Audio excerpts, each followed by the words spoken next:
بعض لوگ کہتے ہیں جنات ہیں لیکن چمٹتے نہیں ہیں، انسانوں کو کہتے کچھ نہیں ہیں۔ بہرحال بعض انسانوں کے ساتھ بعض دفعہ جنات چمٹ بھی جاتے ہیں۔ نبی علیہ الصلوۃ والسلام کے اپنے دور کا واقعہ حدیث کے اندر موجود ہے۔ سیدہ عائشہ رضی اللہ تعالیٰ عنہ سے روایت ہے، آج ہم کہتے ہیں نا فلاں خرافات بکتا ہے، خرافات خرافات خرافات، آج آپ کو خرافات کی وجہ بھی بتاتا ہے کہ خرافات کو خرافات کیوں کہتے ہیں۔ سیدہ عائشہ صدیقہ سے روایت ہے، حدیث خرافہ کہتے ہیں یہ جی فلاں آدمی دی گلاں تے جی خرافہ دیاں گلن، یعنی خرافات ہیں۔ اب خرافات کیا تھا؟ یہ خرافہ تو اسم رجل، یہ ایک آدمی کا نام ہے خرافہ۔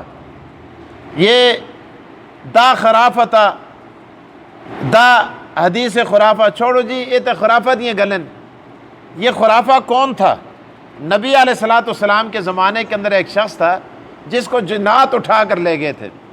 جب واپس آیا تو لوگ اس کے گرد آ گئے، کافی عرصہ یہ وہاں رہا، جنات کے احصار کے اندر، ان کی قید کے اندر رہا۔ تو یہ لوگوں کو باتیں سنایا کرتا تھا، جی جنات کے یہ حالات ہوتے ہیں، میں نے یہ دیکھا، میں نے یہ دیکھا، میں نے فلاں دیکھا، میں نے فلاں دیکھا۔ تو بعض دفعہ لوگ کہتے تھے جی یہ چھوڑو، یہ خرافہ کی باتیں، تو اسی سے خرافات نکل گئی۔ یہ خرافات جو ہیں، خرافات کا یہ معنی نہیں ہے آج بعض لوگ کہتے ہیں جی فلانا خرافات بکتے، خرافات کوئی گالی نہیں ہوتی، بلکہ یہ خرافہ کی باتیں تھی، جو باتیں وہ بیٹھ کے قصے سنایا کرتا تھا۔ مجھے جن اٹھا کر لے گئے، فلاں غار کے اندر رکھا، ان کے یہ بازار ہوتے ہیں، یہ حالات ہوتے ہیں۔ جس طرح آدمی کوئی کراچی سے واپس آتا ہے، سعودیہ سے آتا ہے، دبئی سے، جرمنی سے، فرانس سے، وہاں کے لوگوں کے حالات لوگوں کو سناتا رہتا ہے۔ تو اس وقت بھی لوگ کہتے تھے جب کوئی آدمی کوئی اس طرح باتیں کرتا نا، باتوں نہیں ہوتا، بعض لوگ انہیں گولے سڑتے رہنے، گلا مار دے رہنے، آتے ہیں چھوڑو جی یہ دیں گولے مار ہے۔ تو اس وقت بھی لوگ آتے ہیں دا خرافہ، دا حدیث و خرافہ، اس کو چھوڑو، یہ تو خرافہ دیے گلن جی وہ لگیا رہتا صاحب بھی اییں ہی لگیا رہتا ہے۔ تو بہرحال اس سے یہ ثابت ہوا، حدیث سے یہ ثابت ہوتا ہے جن اٹھا کر لے جاتے ہیں۔ ایک بات۔ دوسری دلیل، سیدنا فاروق اعظم رضی اللہ تعالیٰ عنہ کے زمانے میں ایک عورت آئی، حضور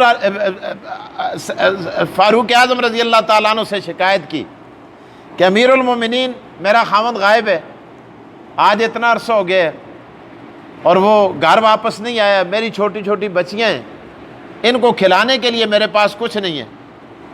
تو سیدنا فاروق اعظم رضی اللہ تعالیٰ عنہ نے فرمایا کہ تو آج کے دن سے، آج تو نے مجھے مطلع کیا ہے، آج سے 4 سال تک اپنے خاوند کا انتظار کر، اگر وہ 4 سال کے اندر اندر واپس آ جائے تو تیرا خاوند ہے، اگر 4 سال تک اس کا پتہ نہ چلا کہ وہ کہاں ہے، کدھر ہے، اس کا تیرے ساتھ رابطہ نہ ہوا، وہ واپس نہ آیا، تو کسی اور سے نکاح کر لے۔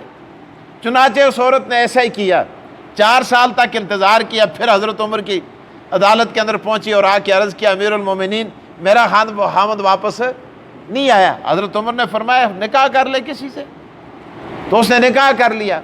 اب پہلے کی بھی بچیاں تھیں، نکاح کیا، دوسرے سے بھی بچے پیدا ہو گئے، ظاہر ہے نکاح جو کیا، اب بچے پیدا ہوئے تو وہ آدمی واپس آ گیا، پہلا خصم مڑ کے آ گیا، پہلا خاوند آ گیا۔ اب پہلے خاوند نے آ کر حضرت عمر کی عدالت میں آ کے عرض کیا امیر المومنین یہ میری بیوی ہے۔ حضرت عمر نے فرمایا کدھر تھے تم؟ نہ کوئی عطا، نہ پتہ، نہ خط، نہ پتر، نہ کوئی جواب، نہ سنیا، کوئی گال بات نہیں، تو آتے میری بیوی ہے۔ تو کہنے لگا امیر المومنین مجھے جن اٹھا کے لے گئے تھے، میں تو جنات کی قید میں تھا، بھائی کیا علامتیں تیرے پاس؟ تو پھر وہ جنات کے واقعات سناتا تھا۔ حضرت عمر نے فرمایا واقعی اس کو جنات اٹھا کے لے گئے تھے اور یہ جنات کی قید کے اندر رہا ہے۔ تو جنات اٹھا کے لے بھی جاتے ہیں اور اپنی قید کے اندر بھی رکھتے ہیں، قید بھی کر سکتے ہیں، جنات آتے بھی ہیں۔ بہرحال یہ چیزیں برحق ہیں، ان کا انکار جو ہے یہ ٹھیک ہے۔ تو پھر حضرت عمر نے فرمایا کہ اچھا اس آدمی سے کہا کہ بھائی اس سے نکاح دوبارہ اس آدمی کے ساتھ اس کا نکاح، چونکہ ایک آدمی تیمم کرتا ہے، ایک دم اگر وہ پانی پہ قادر ہو جائے تو یہ تیمم ختم ہو جاتا ہے۔ تو حضرت عمر نے فرمایا اب یہ خاوند تیرا خاوند ہے، اس پہلے خاوند کے ساتھ اس کا دوبارہ نکاح قائم کیا، اس خاوند کی عقد کے اندر وہ عورت آئی۔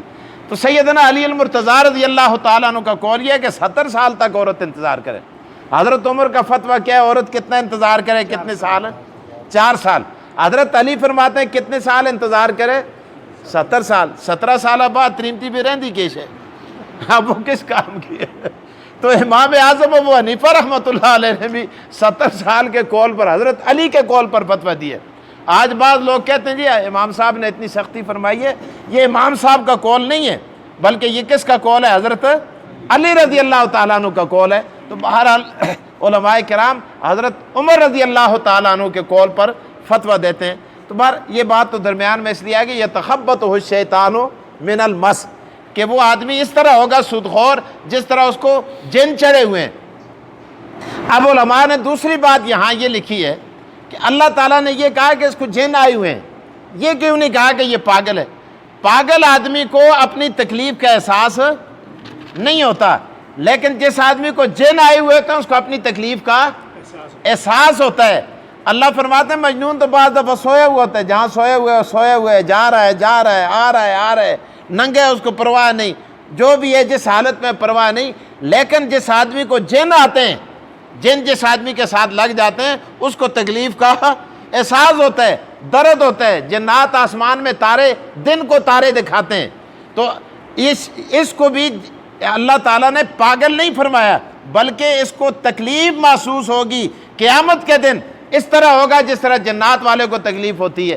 آپ دیکھتے ہیں کبھی وہ آکڑتا ہے، کبھی کیا کرتا ہے، کبھی اچھلتا ہے، کبھی چھت پہ چڑھ جاتا ہے، کبھی چھلانگے لگاتا ہے، کدے سر تل ہونے ٹنگا ہو تو ہونین، کدے کہیں ہوندے کدے کہیں ہوندے۔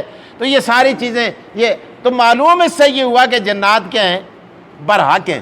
تو فرمایا سود خور کا انجام بھی ایسا ہی ہوگا کہ وہ اس مخبوط الحواس ہو جائے گا، اس کا دماغ جیسے پاگل ہوتا ہے، دنیا کے اندر بھی ایسے ہی اس طرح ہو جاتے ہیں ان کے ساتھ۔ تو بہرحال اللہ پاک نے ارشاد فرمایا قرآن کریم کی ان آیات کے اندر، یمحق اللہ الربا ویربی الصدقات، اللہ تعالیٰ سود کو کم کرتا ہے، مٹاتا ہے، اللہ تعالیٰ مٹانا چاہتا ہے، اور صدقات کو اللہ تعالیٰ بڑھانا چاہتا ہے۔ صدقات کو کیوں بڑھاتا ہے؟ جب کوئی آدمی صدقہ کرتا ہے، صدقہ کرنے والے اور سود خور کے اندر بڑا فرق ہے۔ صدقہ کرنے والا جب مال دیتا ہے، کسی آدمی پر مال اگر صدقہ کرتا ہے تو اس مال کو واپس لینے کی نیت سے نہیں دیتا۔ تسی مسیتی پہ پیسے دیندے ہو، مدرسے پہ دیندے ہو، یتیمہ کو دیندے ہو، مسکینہ کو دیندے ہو، اس ہستے دیندے ہو اور موڑ کے کنسا، یا اس ہستے دینے اور موڑ کے کنسا، واپسی کے لیے نہیں دیتا۔ اب صدقہ دینے والا جب صدقہ کرتا ہے تو وہ بغیر معاوضے کے دیتا ہے۔ سود خور جب سود کرتا ہے وہ بھی بغیر معاوضے دے کرتا ہے۔ اللہ اکبر، وہ تو کہتا ہے میں اصلی رقم بھی لوں گا اور ساتھ منافع بھی لوں گا، سود بھی لوں گا، جس کو منافع بھی کہتے ہیں، پرافٹ بھی کہتے ہیں۔ صدقہ کرنے والے کی نیت اللہ کی رضا ہوتی ہے، اور سود کرنے والا اللہ سے بے پرواہ اور بے نیاز ہوتا ہے، اس کو کوئی خوف خدا نہیں ہوتا۔ یتیم بچن، مسکین، معذور، کوٹھا بکتے، اس کی عزت بکتی ہے۔ آتے جی کوٹھا نیلام ہوندہ تو ہوئے نا، عزت نیلام ہوندی ہے تو ہوئے نا، میں اپنے پیسے پورے کنساں کدے وقت تے نہ دیتے، دوسرے ٹائم پر اس کے ساتھ اتنا اضافہ اور لگ جائے گا، اتنا اور لگ جائے گا۔ اس لیے اللہ فرماتے ہیں یمحق اللہ الربا، اللہ تعالیٰ سود کو مٹاتا ہے، وَيُرْبِ الصَّدَقَاتِ، اور صدقات کو بڑھاتا ہے۔ وَاللَّهُ لَا يُحِبُّ كُلَّ كَفَّارٍ نَسِيمٍ، اللہ تعالیٰ ہر کافر اور گناہگار سے محبت نہیں فرماتے۔